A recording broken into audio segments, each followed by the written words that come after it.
Expert हैं, TV के भी एक्सपर्ट हैं। आपने कम समय में पूरी बात कह दी, बहुत शुक्रिया। मैं कैप्टन शरद शरण को लूंगा, उसके बाद फिर कैप्टन प्रखर गुप्ता से बात करूं। तो कर्नल साहब, आप बताइए कि कारण क्या है इस तरह के डिसरप्शन के।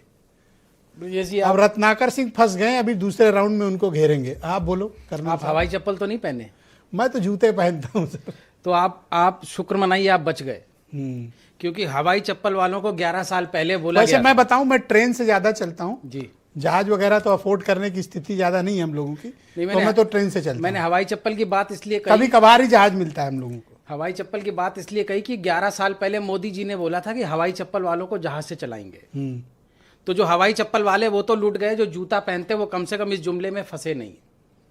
और जहां तक एक डिस्क्लेमर ही दिए जा रहे हैं, तो ग्रुप कैप्टन वाजपेयी को पूरा रिस्पेक्ट देते हुए एक डिस्क्लेमर मेरा भी ले लीजिए। इस देश में इतनी बड़ी आपदा आ गई है और अगर मोदी जी इससे अछूते हैं, वो इसके जिम्मेवार नहीं है, तो वहां बैठने लायक नहीं। अगर पूरे देश का अगर विमान पद्धति बैठ गई है तो प्रधानमंत्री स्वयं इन्वॉल्व है, और अगर उनकी डीजीसीए मिनिस्ट्री उनसे अप्रूवल लिए बिना अगर कोई आदेश देती तो प्रधानमंत्री अपने पद के साथ न्याय नहीं कर पा रहे।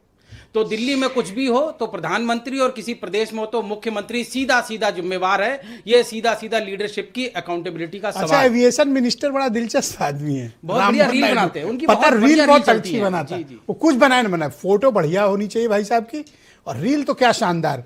आज जैसे एक कंट्रोल रूम एक फर्जी टाइप का बना है, जिसमें एक टेबल है, 2 चेयर लगी हुई है, उसको कहा ये कंट्रोल रूम है, एक फोन भी नहीं दिख रहा, और बंदे ने अपने ट्विटर हैंडल पे फोटो जारी। आपने उनकी ऑडियो वाली रील तो देखी नहीं, जिसमें दुनिया पैर छू के राजा साहब राजा साहब राजा अच्छा। साहब राजा साहब। देखिए समस्या कहाँ है। मैं बड़ा शॉर्ट में, वही समय की दिक्कत होती है, आपने मोनोपोली में समराइज कर दिया।